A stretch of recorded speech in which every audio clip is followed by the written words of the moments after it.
and thank you for standing by. All lines will be on listen only during today's presentation. Today's call is being recorded. If you have any objections, you may disconnect. I would like to introduce your host for today's call, Mark Bransmith. Please begin.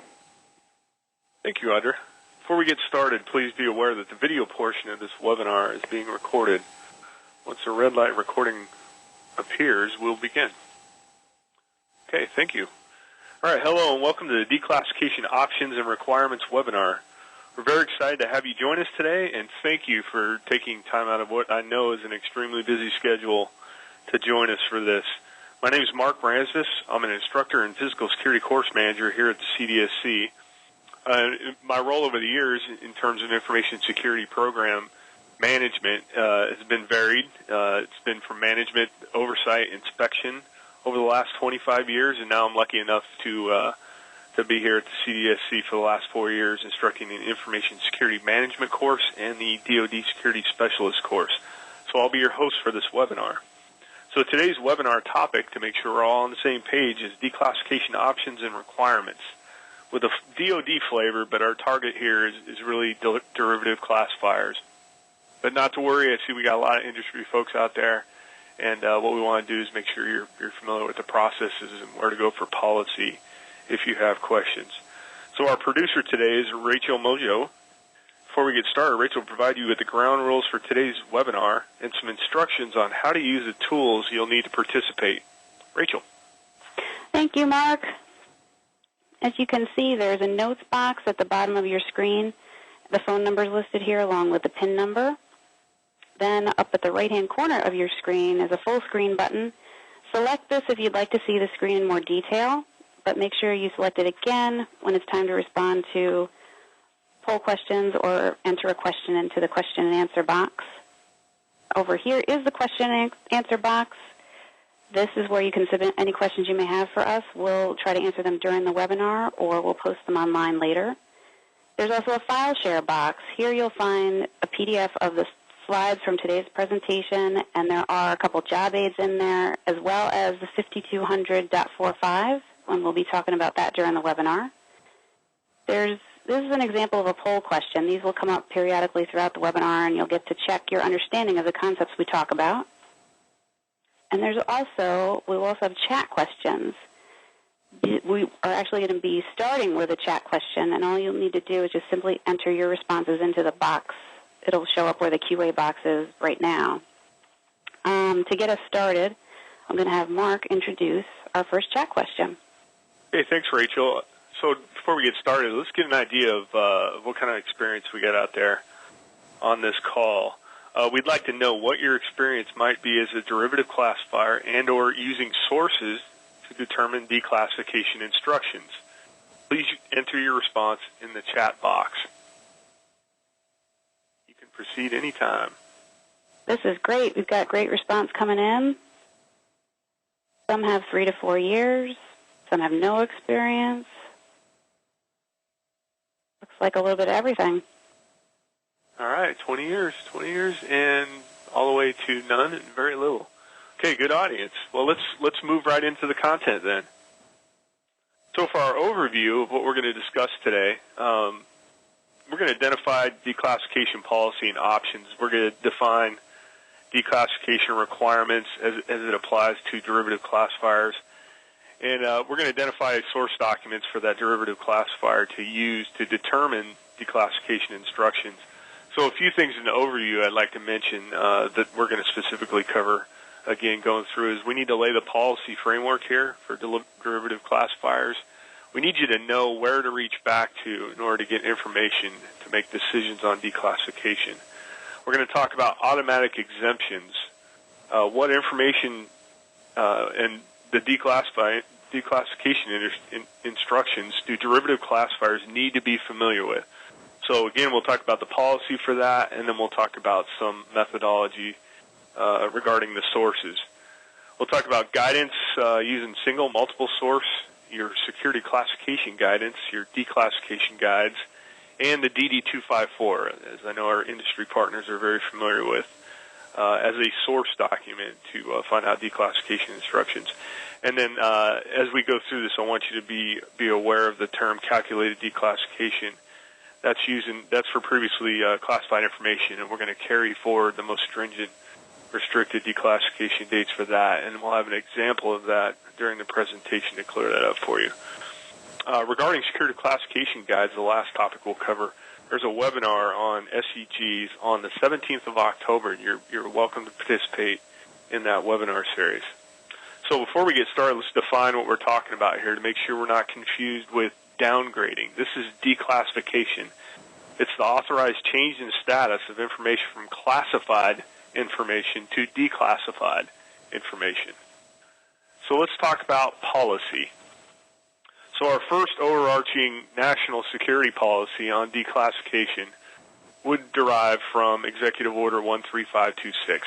Before we get into 13526, let's talk about the poll question that we have, and that'd be poll question number 1. Rachel.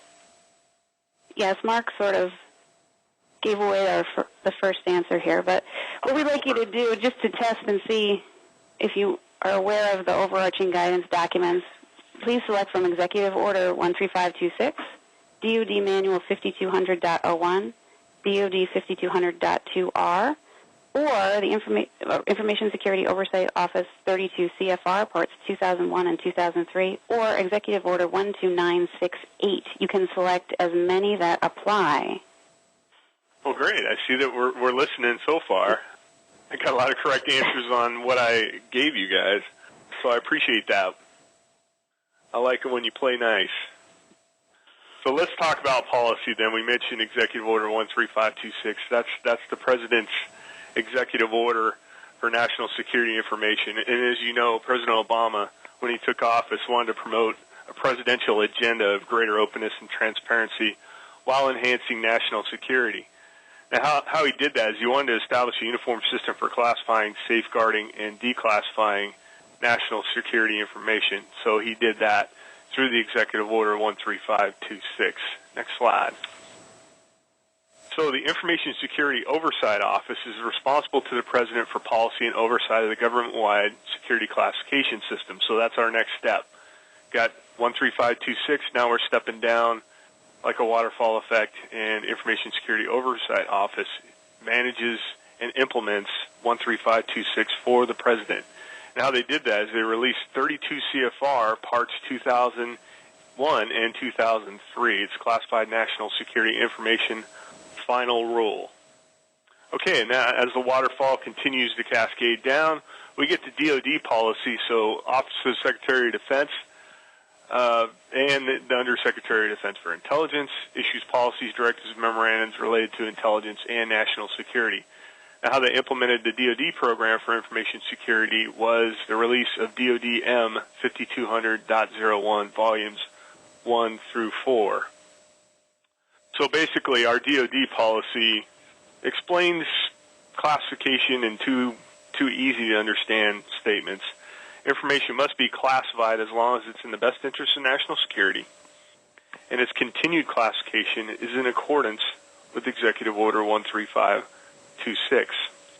So before we get any further into the content, we have another poll question for you. So, Rachel, would you like to take that? Here we're switching gears and thinking about authorities who have the power to declassify information. If you look at the choices here, would this be the Secretary of Defense, DoD component heads, senior intelligence officers, secretaries of military departments, delegated original classification authorities, or officials delegated by DoD component heads who have original classification authority? Again, you can select as many that apply. And it appears they're way ahead of you, and with the correct responses. Yes, the correct ones are going to be showing up on the next slide, actually. We'll list them here. You'll find that they are. The next slide. Yeah. So it's Secretary of Defense, secretaries of military departments, delegated original classification authorities, and officials delegated by DoD component heads who have original classification authority. Okay, so let's discuss that just a little bit further before we move on. Again, it's the SecDefs of the military departments. Senior agency officials is a term that you're going to see a lot in the DoD manual. so don't get that confused. That's delegated original classification authority is typically a senior agency official. And then officials delegated by the component heads. Again, probably a senior agency official in the Department of Defense is case. So next slide, please. Here we're moving to thinking about, is this true or false? Derivative classifiers are able to declassify information. True or false, folks? All right, good. That's what I like to see. Okay, so your correct answer is false. Only original classification authorities can declassify information. Now, to alleviate any confusion, if there is any out there, an OCA can both classify and declassify information. So the declassification authority and a classification authority is an OCA, and it's one and the same. Okay, so let's move on, Rachel. Okay, so now we talked about policy. We're going to talk about our options, our processes, or systems. Depending on what policy document you're looking at, you'll see the term systems, you'll see the term options, and then you'll see the term processes. In the DoD, you'll be more familiar with the term process, but if I say any of those, they're all synonymous with the 4 declassification systems. Next slide. So the first one we're going to cover is scheduled. The next will be automatic. Then there's mandatory declassification review, and then there's systematic review for declassification. So those are your 4 declassification systems, options, or processes. Next slide. So when we talk about scheduled declassification, the first thing we need to do as derivative classifiers is ask ourselves a question. Is there a declassification date or event assigned?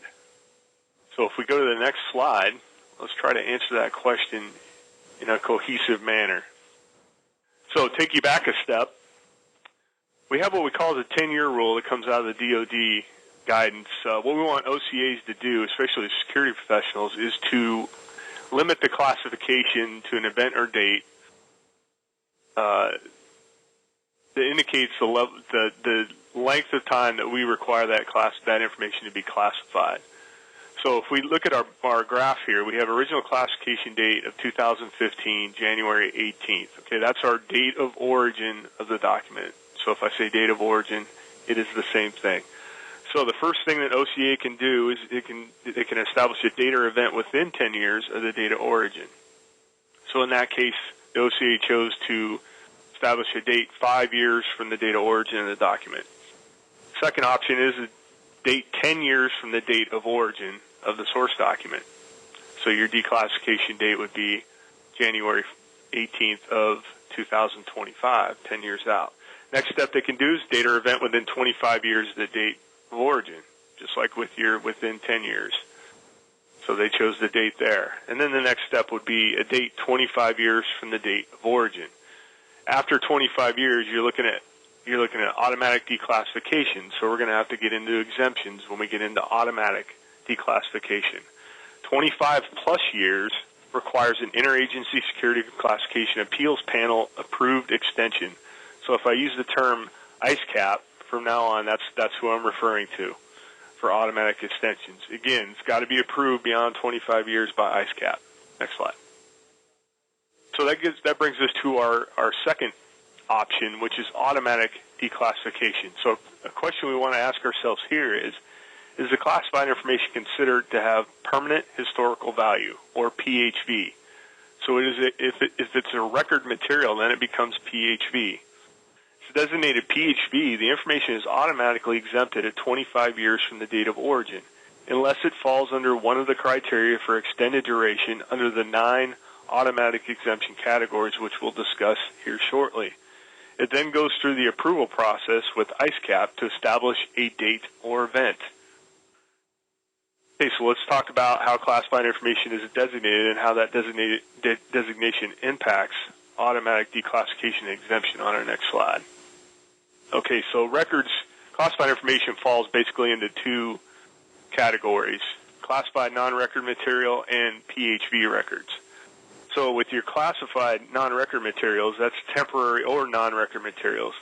As classified non-record materials and artifacts identified in Executive Order 13526. Any information designated as non-record material can be classified for longer than 25 years only with ICECAP approval. So it is automatically declassified at 25 years unless it has ICECAP approval, very similar to PHV. If the information has no origin date, then an approval date from ICECAP can be used as the declassification date. Again, we're talking about non-record materials. So now the second category, PHV, or permanently valuable records, that's things like presidential records, original plans and designs of weapon systems, formulas, and then finally invention or patent details. In fact, we had some documents recently released from the Cuban Missile Crisis that were originally presidential records and designated as PHV records that were recently declassified, if you wanted an example. So now that we've defined what record material and non-record material is, again, that's non-record is temporary or non-record material, which is not scheduled, and then PHV is going to be scheduled because there's going to be an extension with that. So let's talk about the extension criteria and the category. So you can go ahead and go to the next slide, Rachel. Thank you. Okay, so PHV records may be exempted from automatic declassification at 25 years. Remember, even PHV records are going to be automatically declassified at the 25-year point unless they're exempted. That complies with ISO 32 CFR Part D, Paragraph M, which I would like to read to you right now. Exemption from automatic declassification at 25, 50, or 75 years. Agencies may propose to exempt automatic declassification specific information either by reference to information in specific records, in specific file series or records, or in the form of a declassification guide. So we'll talk about those on another slide a little bit later here. Agencies may propose to exempt information within 5 years of, but not later than 1 year before the information is subject to automatic declassification. And obviously, in this case, it would be at that 25-year point. That's when automatic declassification kicks in. So that's right out of your CFR 32. Part 2001. So we talked about the types of records. Those would be specific records, specific file series, and then declassification guidance, as the CFR noted. So one note I want you to remember too: the exemption criteria determines the duration that the material will remain classified until declassification. And the category is determined by the information itself, exactly what that is. So there are 9 categories of information that may be exempted from automatic declassification. As we look at these, let's mention that we have 2 special circumstances in Exemptions 1 and 2 that impact derivative declassification instructions. Those are in the 25X1 and the 25X2 categories. As a derivative classifier, if you're going to derive a new document from a source document or a security classification guide, and you see a particular marking, which we'll go through on a slide a little bit further down the road here. So you have a previous marking, or you see a 25X1 or X2, you can automatically change it to a 50X1 Hume or a 50X2 WMD, depending on which category it falls in, on your new or originally derived document that you created. So we've got, obviously, 3 through 9 are our other categories, and we're not going to read those out. But those can have a 25-year extension as well. And like we talked about before in a previous slide, some specific information, if it needs to remain classified after 25 years, falls into that category, then we're going to determine the criteria for duration. And that kind of gives you your criteria right there. 25X5 is an example for U.S. military war plans. So next slide, please. So that brings us to our third process. That would be mandatory declassification review. A mandatory declassification review is a response to a request for declassification that meets the requirements of the executive order. The mandatory review process follows these 5 steps. The requester requests in writing a specified classified document or material. The request cannot be overly broad. Request is forwarded to the agency with jurisdiction. That would be the agency that has the original classification authority position in it. Remember, OCA is assigned a position, not a person. DoD will review the request if the information has not been reviewed within 2 years. So in other words, if it's been reviewed, that specific information has been reviewed within 2 years, they'll provide an immediate response based on that review.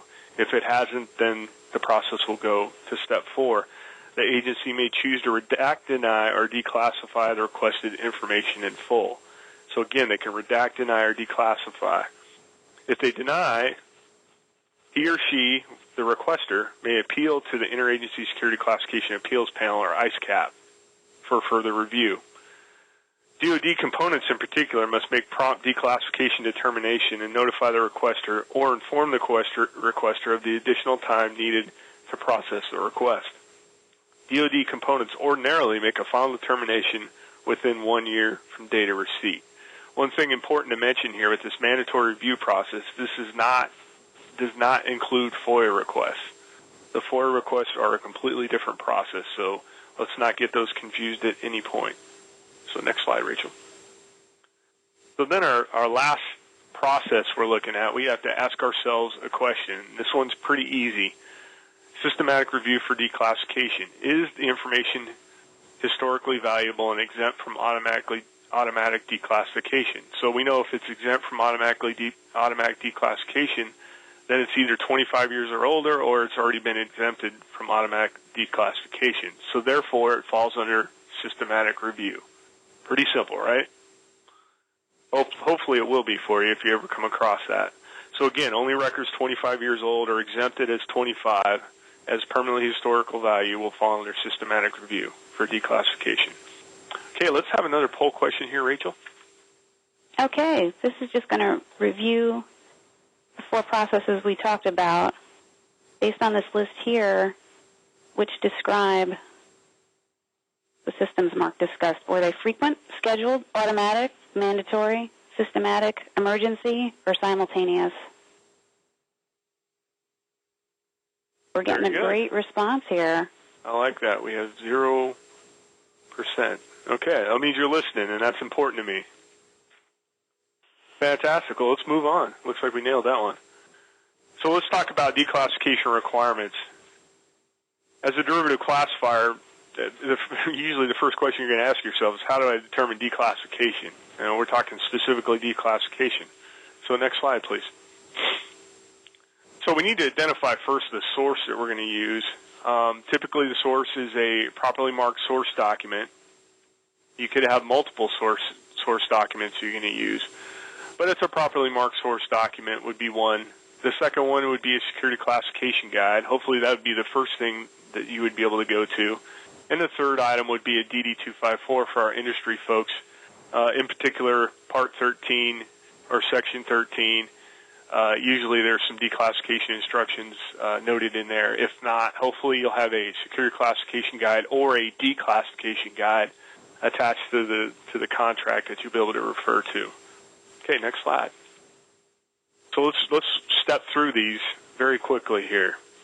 Using a single source document, very simple. It's the most simple process. You're going to transfer the declassification decision from your source document to the derivative document. In other words, the document on the top left is your source document. You're simply going to transcribe that declassification instruction down to your newly derived document. Okay, so let's go to the next slide where we're going to talk about using multiple source documents. It's a little more tricky here. You can use a matrix or a rule to carry over control markings and declassification information. If you remember early on in the overview, I told you we're going to use the most restrictive classification always as a rule of thumb. But we need to ask ourselves 2 questions here. One, we need to determine the classification level of the derived document. Second step is we need to determine the declassification dates. And as you can see in the example, source 1 and source 2, we're going to carry over the most restrictive marking from those 2 source documents. So we're going to use the latest declassification date, and that will be the date used on your newly derived document. Also, please visit our website. We have a great short out there. It's called Downgrading and Declassification. It takes no more than 10 minutes to complete, and it'll run you through this example and others, and I think it's a pretty good, useful tool for a security professional. Next slide, please. So we talk about declassification instructions and transferring those over. We have a restrictive marking order that we can follow. Please use this as a job aid. When derivatively classifying using multiple source documents, use a restrictive marking order. A restrictive marking order means that you work from the top down to assign downgrading and declassification dates to your derivative document. You select the dates that are latest from among those specified on your source materials. Sounds familiar? Please note that we have a job aid in the file share box that will assist you in doing this. And again, you're just going to walk down these steps. And again, at the end, it says absent class declassification guidance. You're going to use a calculated date, which again is the most restrictive and the latest date possible on your newly derived document. Next slide, please. So one of the questions that came in prior to the webinars was, please discuss non-dated dates, i.e. the X guidance. So on previously used declassification instructions, you might see a 25-year exemption noted as X5 or the X1 through 9 exemption categories. So what we're going to do is we're going to automatically calculate the date that's most restrictive, and in this case we're going to add 25 automatically. Because it's an X, then we would and will carry over the most restrictive under the calculated dates, which in this case is a 25-year date. And you can see that date is noted on there. Now our newly derived declassification instruction is 2036, November 15th. So that means our source document date or our date of origin that we had access to is November 15th of 2011. Okay, so let's talk about security classification guides to wrap up this webinar. Like we said before, it's one of your source documents, and it's one of the most important ones that you can go to find out what declassification instructions you need to apply to a derived document. It provides comprehensive guidance on elements of classified information. I'd like to point out to you in your file share box that you have the new Developing Security Classification Guidance, DoD manual. It's 5200.45, and that is in the file share box that you can download. It's the first file in there, and that is dated 2 April 2013. So it's rare when we get a DoD manual with such a recent date. So I would jump all over that and download that. That will give you guidance on developing. So what we want to point out in particular for derivative classifiers is the portion marking within the security classification guide. That's where you're going to get your declassification instructions. You see the duration column on our example. That's going to be your declassification instructions. And again, when you're determining your declassification control markings, you're going to use that portion mark. If there's multiple security classification guides, you're going to use the most restrictive marking, like we discussed before. That, folks, wraps up the content for the webinar. I really appreciate you guys taking the time to participate today. And Rachel is going to wrap this thing up with a couple of slides with a lot of good information on it. Thank you. Rachel. Thanks, Mark. As Mark mentioned, we have a lot of great resources on the CDSE website. We have 11 information security specific e-learning courses. There's also an information security management curricula, and there are also security shorts, which only take 5 to 10 minutes of your time. We're offering instructor-led training August 12th to the 16th here in Linthicum, Maryland. And also, if you enjoyed this webinar, it will be posted on our website. You can find the link at the top of the page. That will move into our archive section, and we will actually have a video of the webinar and the audio and a transcript. If you have any more questions, please submit them to our email box there. And there's also a link to our information security section of our website. Thanks again for attending. We will have another webinar on July 18th, and that one will focus on security incidents involving special circumstances. Have a great day, and we hope to see you again.